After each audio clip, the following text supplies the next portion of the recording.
بسم اللہ الرحمن الرحیم۔ السلام علیکم میرے محترم بھائیوں اور بہنوں، ہمارا آج کا موضوع گفتگو ہے مسئلہ فلسطین کب، کہاں اور کیوں شروع ہوا۔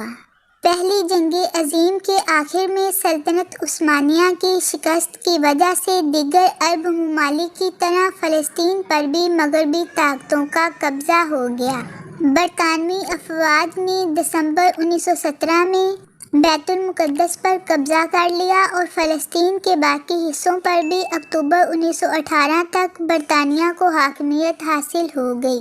دوران جنگ برطانوی حکومت نے اپنے قاہرہ میں مقیم ہائی کمشنر کی وساطت سے شریف مکہ سے جولائی اکتوبر 1915 کی خط و کتابت کے دوران یہ وعدہ کیا کہ جنگ کے خاتمہ کے بعد عرب ممالک کو آزادی حاصل ہو جائے گی۔ ان عرب علاقوں میں قدرتی طور پر فلسطین کو بھی تصور کیا جانا چاہیے تھا، تاہم مئی 1916 میں برطانیہ، فرانس اور روس نے آپس کے ایک سمجھوتے کے تحت فلسطین کے بیشتر حصے کو بین الاقوامی حیثیت دینے پر اتفاق کر لیا۔ 1917 میں روس میں انقلاب کی وجہ سے برطانیہ نے ان سمجھوتوں کو نظر انداز کرتے ہوئے اپنی یہودی لابی کے زیر اثر اس بات پر اتفاق کر لیا کہ وہ فلسطین میں یہودی وطن کے قیام میں مدد کرے گا۔ دور جدید میں مسئلہ فلسطین یورپی اور امریکی یہودیوں کی کوششوں کی وجہ سے پیدا ہوا،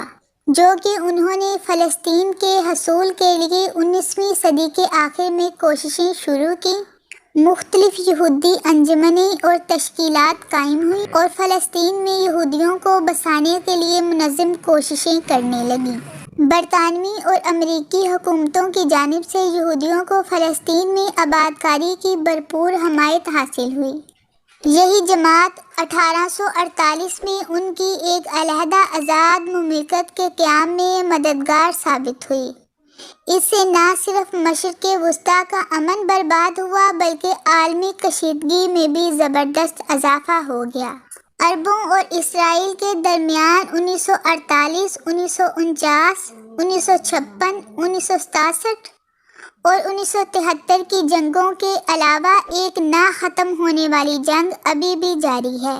یہودیوں کی جانب سے فلسطینی عربوں کے حق خود ارادیت کو تسلیم نہ کرنے پر اصرار اور فلسطینیوں کو اپنے حقوق حاصل کرنے کے لیے کوشش جاری رکھنے کے عزم نے مسئلہ فلسطین کو عرب، اسرائیل، اسلام، یہود اور تیسری دنیا کے اولین مسائل میں لا کھڑا کیا ہے۔ اللہ تعالیٰ سے دعا ہے کہ اللہ تعالیٰ تمام امت مسلمہ کو متحد فرمائے اور مسئلہ فلسطین اور دنیا میں جہاں بھی مسلمان پریشان ہیں تمام مسائل کو حل کرنے کی توفیق عطا فرمائے۔ آمین ثم آمین۔